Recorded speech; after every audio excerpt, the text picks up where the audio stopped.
Hey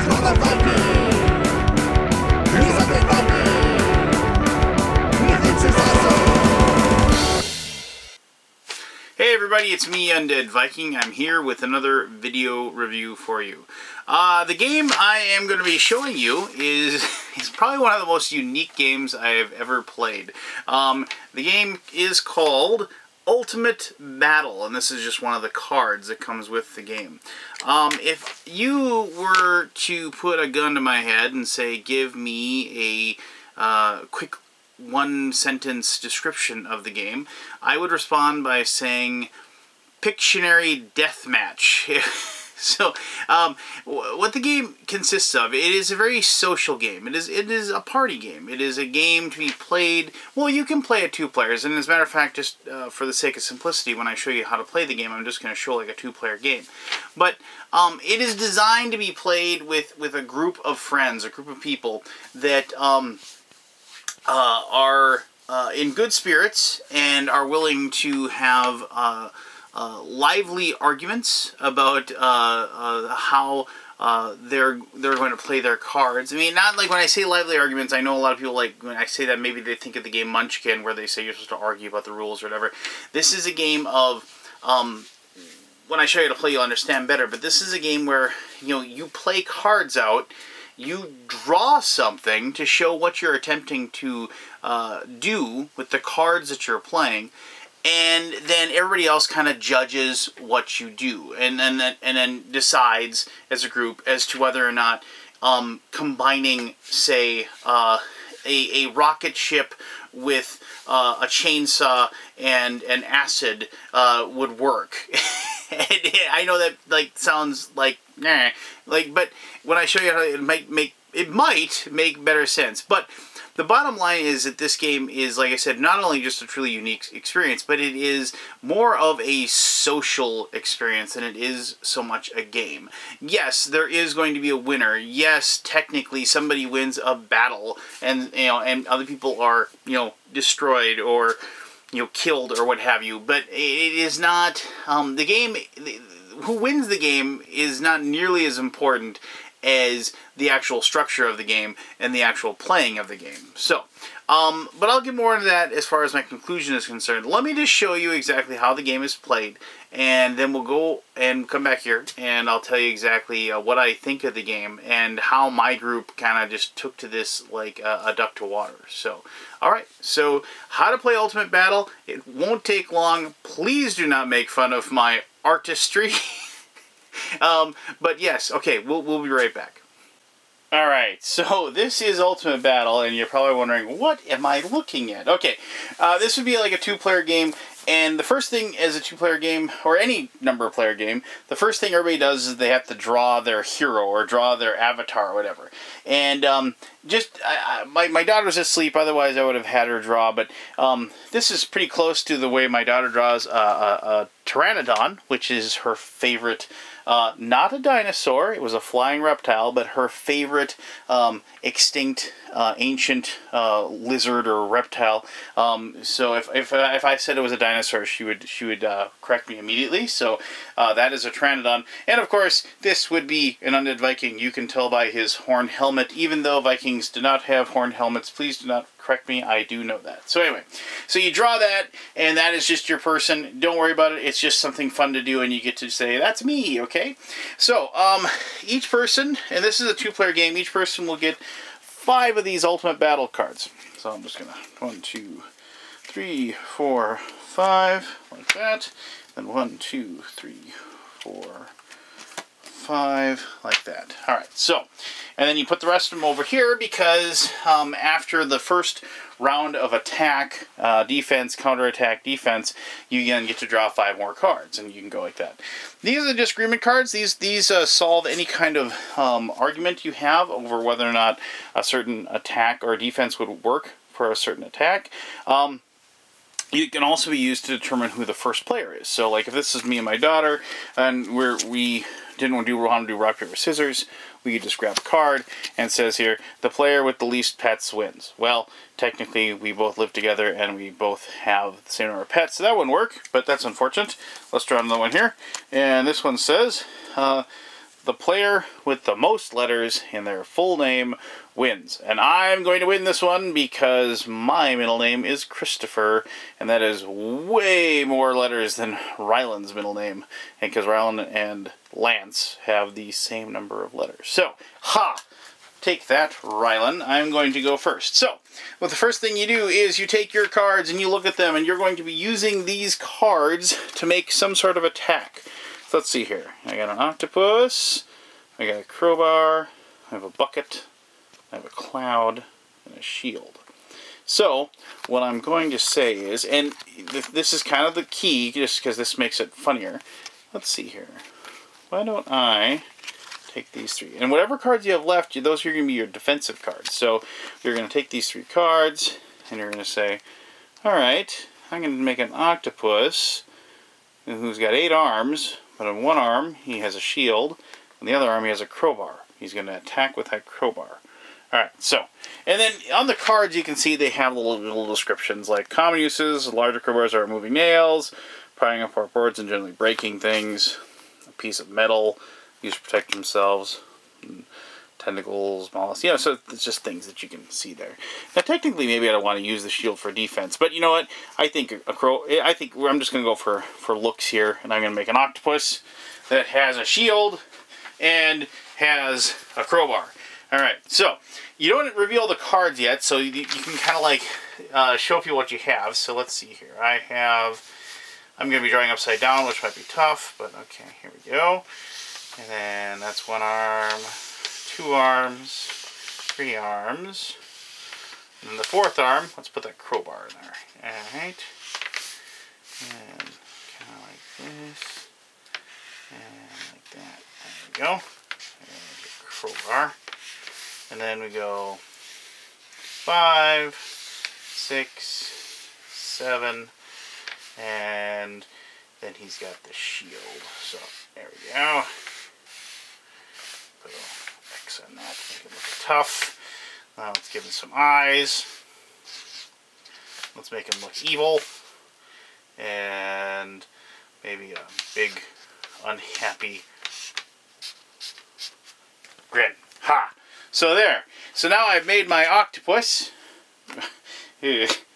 And we lay our cards out and say, that is my octopus with a shield and a crowbar.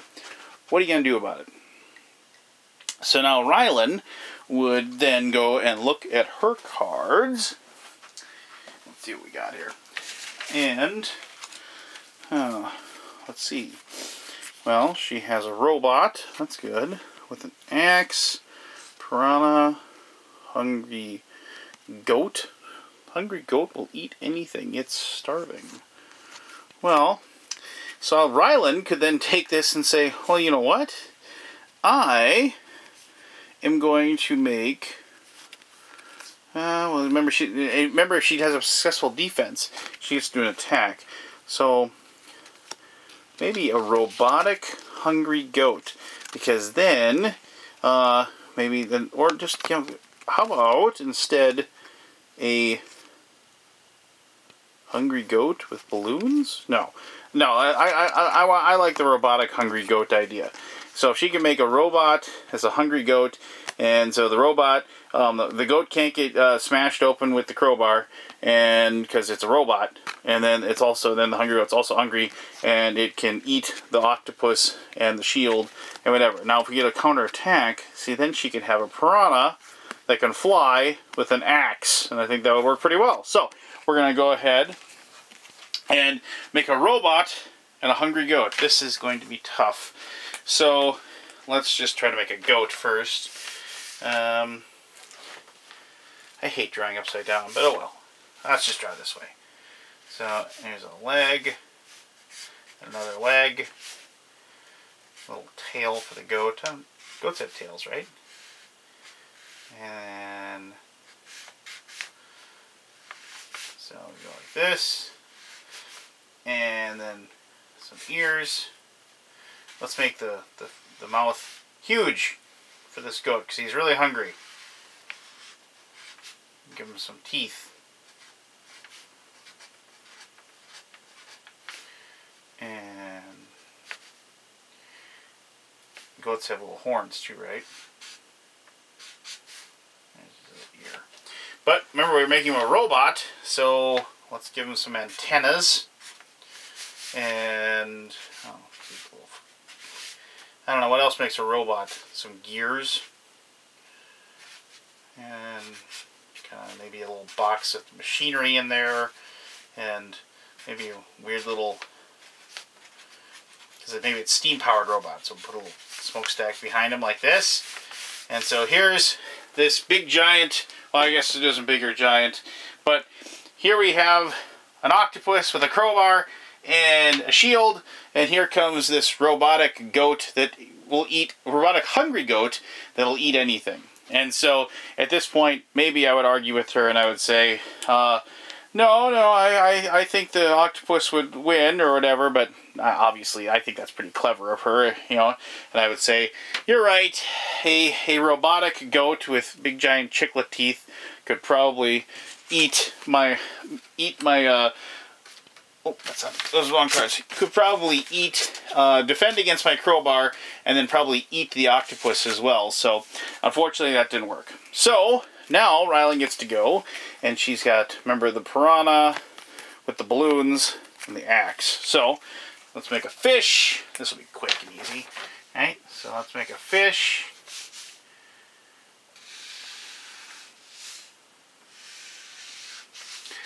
Let's give a mouth with sharp teeth. And then give him some eyes here. Some fins. And then in that fin, let's put a big giant broad axe. That looks scary. But remember, he can fly too, so we attach some balloons to him.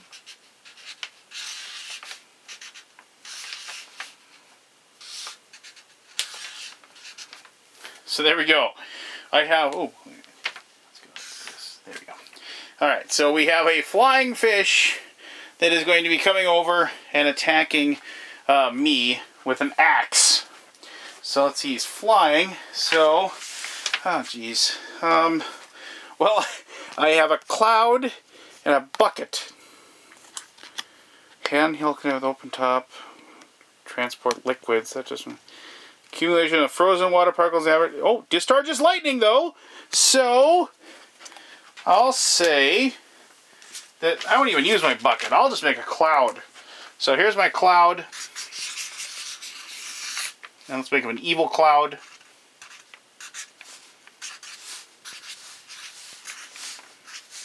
But he's got lightning.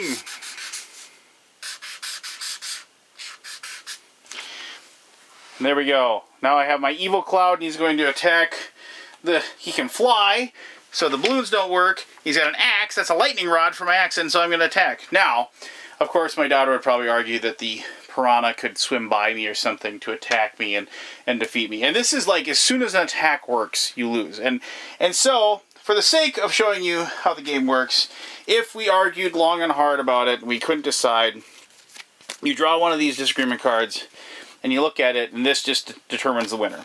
And it's like the player with the most letters, and I just drew that. Let's draw another one. The player farthest from the door wins. So, technically, you don't see this, but my game room door is over that way. And so, and Rylan was over there. So she is farthest from the door. So she would win that argument, and she would take me out, and she would win this round of this. And we'd look at our pictures, and we'd think, oh, those are kind of neat, and we'd probably laugh about them some more, like my daughter and I have been, my friends and I have been. But then you just fold the paper over, you start up again. Now, what had happened was that, we decided that the defense works. Like, I would draw 5 more cards, and we'd see what I got. I would have gotten a hawk with a drill, cardboard, book, and ooh, a badger. A badger with a book? A badger with a drill. I would have. Oh, that would have been an awesome picture. A badger with a drill. And Rylan would have gotten to draw 5 more cards. Let's see. Just for the sake of it, let's see. The tundra, a statue. Ooh, Santa Claus. Santa Claus with poison. How awesome would that be? So, okay, so you can kind of see that Oh, statue. Maybe like an evil tiki statue. All right, so you can see how the game it will work, and you can see that like it's a random juxtaposition of anachronistic ideas, places, things, weapons, and this feeds off of your imagination. It feeds off of how quickly you can think, and also just how well you can draw. Just little goofy pictures as well. But there you go. I hope I conveyed the kind of whimsical, fun atmosphere that this game's supposed to have. And you know, it's one of the game's just an absolute blast. I can't wait to bring this to gaming conventions and bust this out. And I know people are just going to have a ton of fun with it. Now, in a multiplayer game, when you do it, the big difference is between the way you see it here is when you have a different, you have as many cards as there are people plus 2. And then you never get to redraw cards. So you got to be very, very careful with what you have. And when you make your creature to attack, you decide which people they're going to attack.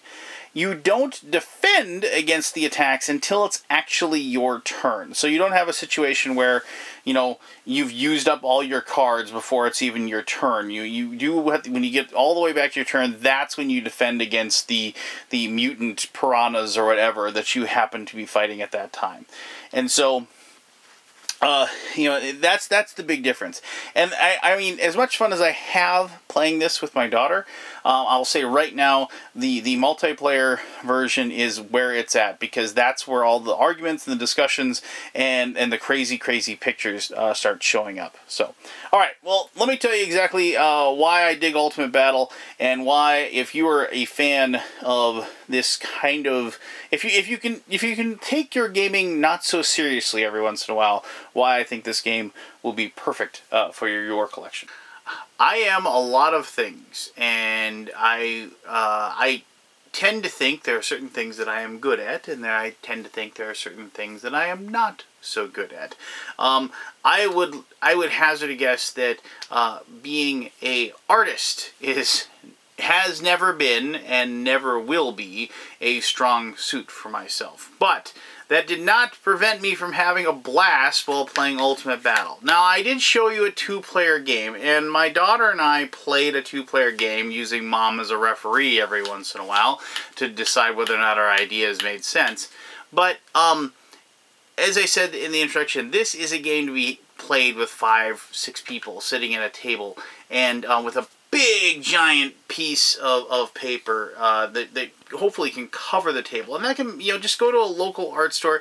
I'm lucky that my daughter has an easel that we bought a big giant roll of paper for, and we use that repeatedly. Also, we played this at a restaurant here in town in Fargo, North Dakota, which, if you live around here, it's a pizza place that's called the Rhombus Guys, and I know other restaurants do this as well, but one of the things they always do is they always they put a giant piece of paper on the table, and they give you a bunch of crayons. So while you're waiting for your food, you can draw. And my daughter and I, we went there and we played this game while we were there, and we had a lot of fun. That's neither here nor there, but if you ever are in Fargo, North Dakota, go there. But anyway, good food. But anyway, regardless, as I said, this game is all about the cards, you know, coming up with something wacky and crazy to do. Now, it is really simple if, like, you say, oh, okay, well, you know, I have a spaceship and it has a bazooka and it's shooting you. Yeah, okay, yeah, that's cool and all, I guess. And you made a little drawing of a spaceship with a bazooka. But, come on, it's more fun to, like, say, you know, this is my dinosaur that has a bucket on his head that is throwing crowbars at you or something, and then drawing that. I mean, that is so much more, like, entertaining as far as me, you know, myself drawing it, and then trying to sell my friends on the idea, and then having them try to decide whether or not they think that's valid. So, I mean, I guess what I'm leading to here, and I've made it a couple times, it isn't even close to whether or not I can win the game. Yeah, I mean, it is kind of neat that like, you know, if you can come up with a really cool idea that, like, is theoretically indefensible, you know, especially with the cards that you have left, then, you know, yeah, okay, cool, you were really clever and you won that round. But then you just rip the paper off and you slap another piece of paper down and you go at it again. And, like, you hope you get another crazy combination of cards that you can play with. I mean, the disagreement cards, you know, like, oh, that's BS, that defense wouldn't work or whatever. And, like, you have that little argument about it, and like, you try to, like, you know, like I said, we sometimes, like I said, with my daughter and I, we've called mom over and say, okay, here's my case. This is why I think a combination of a cloud and an octopus would be able to defend against her ray gun, and you know, my wife would listen to me plead my case and almost always, you know, say no, but you know, but that's almost kind of like a needed thing. And I know that isn't part of the rules, but that's kind of one of the ways we played it. But, I mean, the thing is that, like, you're having a disagreement, you know, it's like, you should be able to socially be able to, like, decide, okay, yeah, that's BS, or, okay, yeah, fine, I can see that, totally. And then, like, come on, because this game should never be bogged down with the mechanics. It should never be bogged down with the like, oh my gosh, you know, it's like, God, I need to save these 2 cards and then maybe I can win or whatever.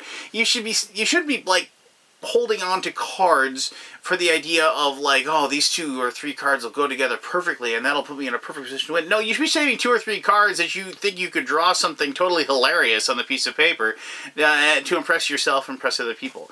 And this is one of those games that I, admittedly, I've had a few adult beverages while playing with my buddies, and admittedly, we have laughed our butts off. And this is a group of 35-plus-year-old men, and we're laughing our tuchuses off while playing the game. And I